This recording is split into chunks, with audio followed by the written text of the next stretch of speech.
কবিতাৰ শিৰোনাম জাতীয় একতা।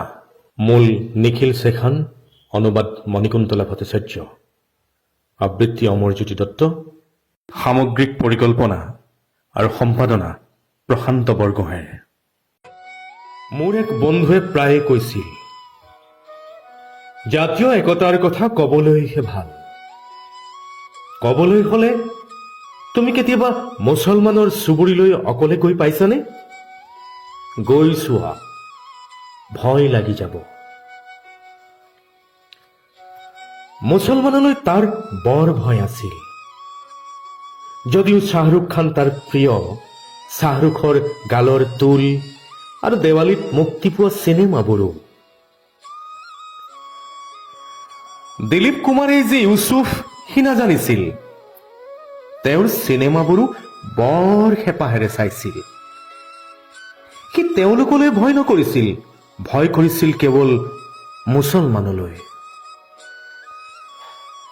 খ্ৰীষ্টমাছত মুক্তি পাব লগা আমিৰ খান আৰু ঈদত মুক্তি পাব লগা ছলমান খানক ব্লেকত টিকট কাটি হলেও সি উকিয়াই সুহুৰিয়াই চাই আহিছিলগৈ।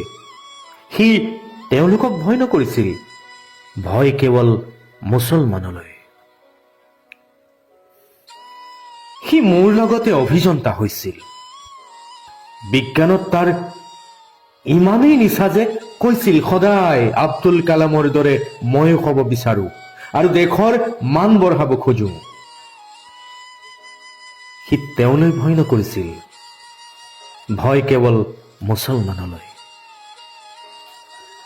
সি ক্ৰিকেটৰো মহা চৌখিন আছিল, বিশেষকৈ মনছুৰ আলী খানৰ নৱাবী ছিক্সাৰ, মহম্মদ আজাহাৰুদ্দিনৰ খাপ, জহিৰ খান আৰু ইৰফান পাঠানৰ উৰি যোৱা বলটোলৈকে।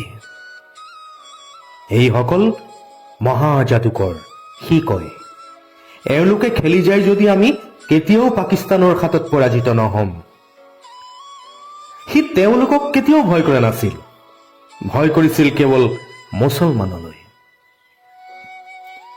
সি নাৰ্গিছ আৰু মধুবালাৰ ৰূপত মৰিছিল, তেওঁলোকক সি ব্লেক এণ্ড হোৱাইটত চাব বিচাৰিছিল। সি ৱাহিদা ৰহমানৰ মিচিকনিত ভুল গৈছিল আৰু পাৰভিন বাবীৰ চাৱনীত।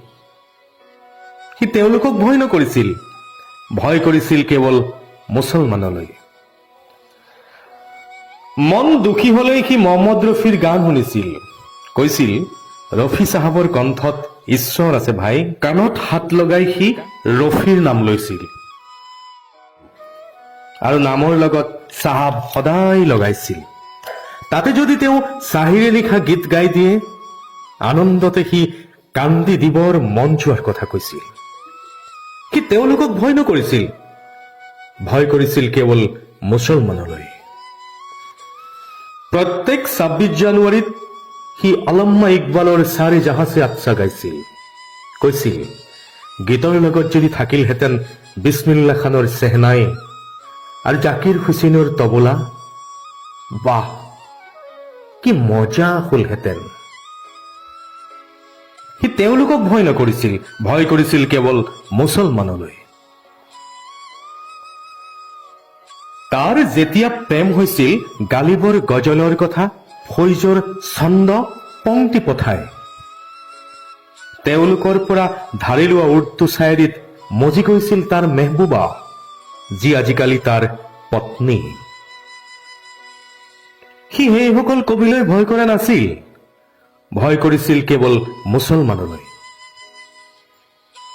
বৰ মিছলি আছিল মোৰ বন্ধু, সোজাও আছিল। নজনাকৈ সি প্ৰতিজন মুছলমানক ভাল পাই পেলাইছিল। তথাপিও কিয় জানো কৈছিল মুছলমানলৈ তাৰ ভয় লাগে বুলি। সি মুছলমানৰ দেশতে আছিল সুখে স্বাচ্ছন্দ্যে প্ৰেমেৰে। মুছলমানৰ কোনটো চুবুৰীলৈ তথাপিও সি ইমান ভয় কৰিছিল? দৰাচলতে ঈশ্বৰৰ সৃষ্টি মুছলমানলৈ সি ভয় কৰা নাছিল। সম্ভৱতঃ সি ভয় কৰিছিল সেইসকল কাল্পনিক মুছলমানক, যাক বাতৰি কাকত, নিৰ্বাচন আৰু ৰাজনীতিয়ে সৃষ্টি কৰিছিল। সেই কাল্পনিক মুছলমানসকল তাৰ কল্পনাত বৰ ভয়ানক আছিল। সি বাস্তৱিকতে ঈদৰ চেৱতকৈও মিঠা।